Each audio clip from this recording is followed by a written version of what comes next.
Hey guys, this is Colonial, and it's been quite a while since my last recording. Basically, that game ended. I got defeated by Marignon, and not very proud of my play there. What happened was basically at the end, he got his angels out. Quite a while before I got my counter to the angels out. My counter was his angels are his national harbingers, who are like a super good thug flyer guy who can bash everyone up. My counter is Mind Hunt, which I didn't get. I got it out eventually, but it was too little, too late. Basically, I got it out after he'd already had the Angels for 4 or 5 turns, and he already had the Angels defended with scouts in the same provinces as them. So I didn't manage to kill any of the Angels with Mind Hunt, and he eventually ripped me apart with his Angels. So I lost that war. Bit of a quick let's play, I'm afraid, but there you go. So this episode will be my summation. I'll tell you about everything I did wrong, what I did do well, blah blah blah. In the war with Marignon, the big problem was I procrastinated and let him get the angels out in the end.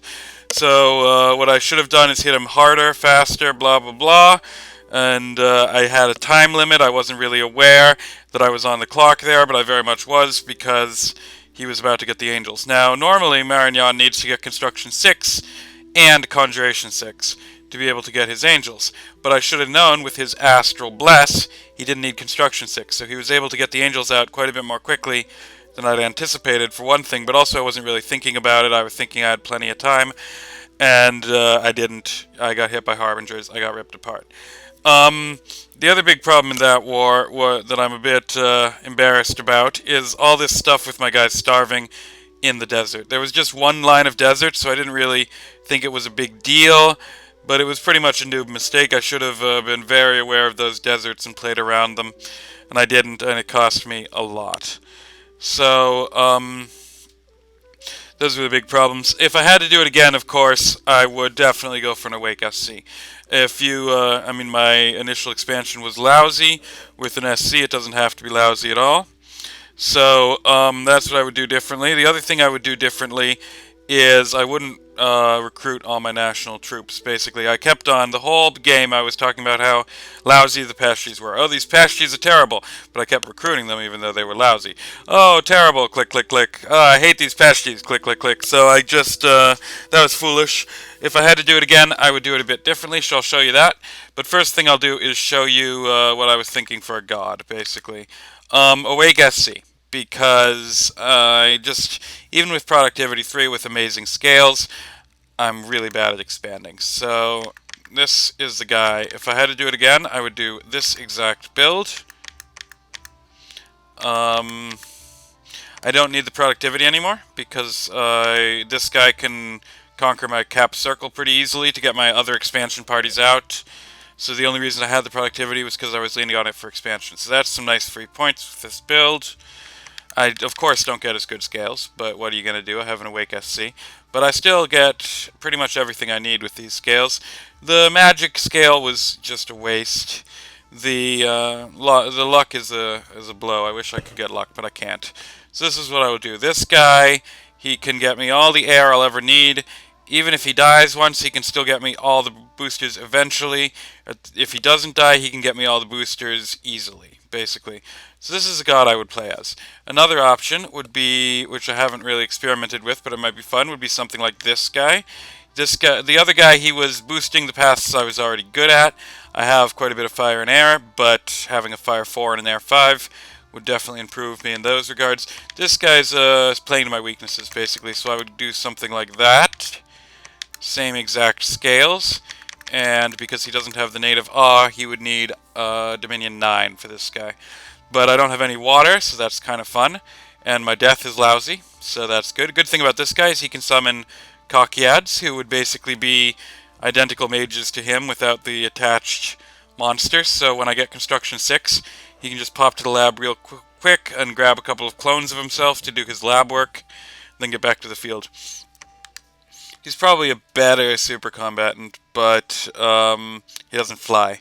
So I would go with the virtue. So yeah, what I was saying about these Peshtis, it's all bad. if I had to do it again differently, I would lean on blood instead. So I'll show you what I mean by that. What I've done is I've played the first year of a game, and it's gone a bit better. I'll show you that just now, so give me a sec. So in this test game, I lucked into starting out in the same place I started out in the real game, which is kind of neat. But it is currently early fall, so around 6 turns have passed, and I already control as much land as I controlled in the entire game last time. Um, yeah, like 10 provinces, pretty much the same provinces as well, and I've not yet bumped into any of my neighbors. So, it's kind of cool. Just thought I'd step in. I'll see you in a minute. Alright, so, I've played out the year, and it's gone a lot better. I mean, I'm playing against the AI, of course, but I've gotten 18 provinces. We can have a look here. And there's a good chance, it's very likely I'll get at least 19 next turn, very possibly 20, because I'm set to take those 2 provinces. And, yeah, I mean, this is basically much better than I did last time. I probably only have the same income I did last time, although I did manage to get some pretty decent scales on this virtue. So yeah, I probably have a better income, actually. Many more provinces, only a bit more. I mean, look at me compared to the AI, that's pretty hilarious. But, I'm not crying for lack of scale, shall we say. I have a much bigger empire. And my god has been beaten up, but that's no big deal. I'm a blood nation, so in the long term, I can just empower him blood and have him cast Feast of Flesh, or whatever it's called, and eat his way through his afflictions. He'll be back fighting fit at some point in the future. In the meantime, I don't really want him fighting right now. I'd much rather have him running around site searching for me and claiming thrones and stuff. So it's not bad. Now I've gotten a second fort out by the end of year 1. This is early spring of year 2 right now. And I have 4 forts under construction. I've got one there and there, which will come out in 2 turns. And I've got there and there, which will come out in 5 turns. Now I've built them all in a clump like this, same as I did last game, but I'm thinking that might not actually be the optimal move in a real game. I might spread them out a bit more, because what I'm actually having some use for my resources. Every resource I get is going into these knights, and that I'm only getting 4 knights a turn out of my capital. Out of my second fort, I'm getting 2 knights a turn. So yeah, what that means is I really just get a tiny little trickle of knights, which is pretty much exactly the amount of knights I need, because that way I can use them as flankers. But that does mean, of course, I'm not getting any Peshtis or Voice. I could, if I wanted to, turn off the knights for a minute, and instead, that's 29 Voice. So I can pop out archers when I need to, same as any nation that has archers with a good resource number, but I don't need to, and I don't waste my resources because I slowly trickle up the knights. But my main army is, as I said, coming from blood, and what I'm getting is these here bone fiends. Now the bone fiends are blood 2, and they're blood and death, but I can get them with my cultists, of course, and 5 of them for $3 for 3 slaves, and that's not a bad price. And they are pretty much all around better than Peshtis. Let's see, do I have any Peshtis left? Oh, well, here's what I'll do. A Peshti has pretty much average stats, a bit better in defense and protection. A Bone Fiend has much better attack, same defense as a Peshti, much better strength, better magic resistance, unlimited morale, much better hit points, and no protection at all is the downside of these. So they're going to die pretty easily. They are size 3 as well, but they do have 2 attacks. So, yeah, I mean, they're probably equal. If you take into account the no protection, if I had plentiful nature magic, that would be a huge boost for these guys, but I do not. So they're probably pretty much equal frontline guys to the Peshti, but They refuse to rout under any circumstances. They eat no food, so all my fapping around in the desert would not have been a problem with this build. And most importantly, they take no upkeep. In the last build, I was desperately running low on money all the time because these bloody pasties eat lots of money. They have 10, 11 gold, eating as much as a good infantry, except they're crap infantry, basically. So, yeah, that's what I would do. It means I need to get my blood economy going. Now, unfortunately, I had a blood economy going over here, but I got hit by some misfortune event attackers, and they killed my 2 blood hunters. So I can't really show you how my blood would be humming. But, if you see, I do have a few slaves. I have this one guy over here who's blood hunting stopgap until I can get my next blood hunting province out. At this stage, what I would be doing with all my mage recruitment is basically getting a good 3 or 4 blood hunting stations online. What I would be doing with my research is, well, no, I probably only need 1 or 2 blood hunting stations right now because I still need to run up and grab my evocation to be battle ready. I'm grabbing all kinds of low level stuff. The Blood 2 and the Enchantment 2 get me my army because the Bone Fiends are at Blood 2, and the Kings, I need to schlep them around, are at Enchantment 2. And then I grab Thaumaturgy to get my Communions online. Evocation 1 is for my God. He really likes Burning Hands. And then I'm going to grab Construction 2 to get my Smargles. You'll notice that even after a few turns since my Blood Hunters died, I'm at 47 unrest over here. So it was up to like 65 unrest or something when they got hit. So the Smargles were a big help, of course. And at this stage, the good thing is, since I haven't started producing my battle mages yet, I can still decide what exact battle magic to outlay. But probably in the next turn or two, I'll need to make the decision and start. The other thing is, these Schmargles will require a couple of designated astropologists. So I might actually grab a couple astropologists and then either keep grabbing astropologists if I'm going to go with air, or switch to alchemists, basically. I guess it's the other one is calendologists. So I would, I still haven't decided which way to go. I would probably go with calendologists, all else being equal, because it's harder to counter stellar cascades, but whatever. That's not important. The important thing is I still don't need to decide quite yet, and with 4 castles about to come online, I would just be able to pump out like 3 turns and have a very powerful battle magic outlay. I'm just rambling on. Okay, so now what I'm going to do is I'm going to keep playing this game a bit. I was lucky that I got this throne right here, which wasn't in my interest to conquer it quite yet, but to encircle it, so I can conquer it at my leisure. And what I'm going to do is show you my glistening army in action over here, with all the blood front line, blah blah blah. So I'll just jump over to, I think, a battle in progress or whatever. See you guys in a second. Alright, a few turns have passed, and it's actually going to be a battle against Gath, because the battle I played against the Independents, I didn't really set it up properly, but Gath attacked, and I can show you the battle here. So anyway, early game, I've got a bunch of mages, Bogarus style, and they're all going to communion up. And then I've got these here, and Pokebit in terms of knights. Then I've got this defensive line here in terms of Bone Fiends.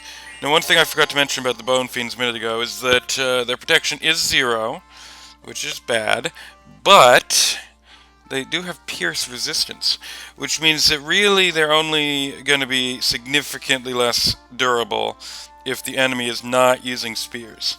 And as you know, this is a game in which a lot of people use spears, so that pierce resistance is actually quite a significant help to their survivability. I have a handful of pasties, because why not? I have... Here, look, Thunderstrike is going off. Look, Thunderstrike. And yeah, these guys are pretty much cleaving through the horde of chaff that, yeah, I like to put. Here comes... I could do with aim, actually. I'm hitting a lot of my own guys. Yeah, this is basically the situation. I brought in a little handful of these spine devils, and they're worth talking about because, while your quantity troops are bone fiends, if you ever find yourself with a lot of slaves or you need shock troops, you do have the option of spine devils. Spine devils have the same attacks on a size 2, so they basically tear things up. And they also have this poison barbs, so things attacking them get poisoned. They're quite a bit hardier. They do have the protection as well, but no skeletalness. And, I mean, I've seen people advocate that you should actually only use Spine Devils, but for me, I'm still wanting to deal the majority of my damage through my mages. And in terms of bulk for the cost, these Bone Fiends are better. But Spine Devils are an option, which should be taken into account. I'm now thinking, like I said, that aim would have been a good investment because I've taken out a lot of knights with my thing. But this was a, like, top tier AI army here, and I'm ripping them up without that many casualties. All told, probably my gold and my casualties in terms of gold are pretty high because these guys are overpriced, and I keep hitting them with Thunderstrike. But they got the job done. This is Gath as well, which is supposed to be a relatively strong AI opponent. They go off scripts, they're just dicking around. I brought one of these guys, but he had nothing much to do, so he's been just casting lightning bolts. But it's good to have one with any army, because when flaming arrows comes out, for example, you need them. Look at those Thunderstrikes go. Pretty powerful spell. So yeah, this is more or less what I will be outlaying for my first war.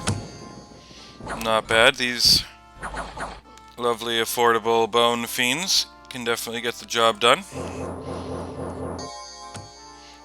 So yeah, that is more or less how I would have done this nation differently. I'll jump back to the world map here for just a second. Yeah, so that's basically what I would advise in terms of stepping up my Bogarus game a notch from what I just played. Let me quickly show you what I was talking about, Bone Fiends. They're also at Blood 2, nicely, and not Bone Fiends, Spine Devils. And they're also available to this nation because the Bone Fiends you'd use an Occultist, but Spine Devils you'd use a 5-fold. The big problem is, same price for only 1. Same cost in both mage turns and blood slaves, and you get a 5th as many guys. So that's why I said if you have a lot of resources, they're a decent call, or if you really need something more hardy than the Bone Fiends. But yeah, and then blood-wise, I probably wouldn't bother with anything else. I would probably slowly build up piles of blood and then empower stuff. So, empower Starets, possibly empower other blood mages, just to get up the blood infrastructure, and then jump up to higher construction and blood, and start doing fun later game stuff. But for quite a while, I wouldn't bother with anything but the frontline troops and the occasional empowerment. And yeah, that's pretty much how I would play Bogarus differently if I had to do it again today. Bit of fun let's play. Thank you all for sticking it out till the end, but like I said, I wish I'd done a bit better. I think I do have less time on my hands these days, so my next let's play, I'm going to be saving the files and then coming back to it, so you won't get, like, right at the moment that I hear about it, you also hear about it or whatever. So it'll be more like Maryland style, basically. But that does mean that I can cherry pick a game where I do significantly better than I did in this game. So I've got one on the go now, and if I get into like the end game or win a war or two, or if I do well, I don't need to win the game, of course, but if I do well, I might show you that one. Otherwise, I'll show you another one in the future. I promise you guys at least one more. Have a good day, folks.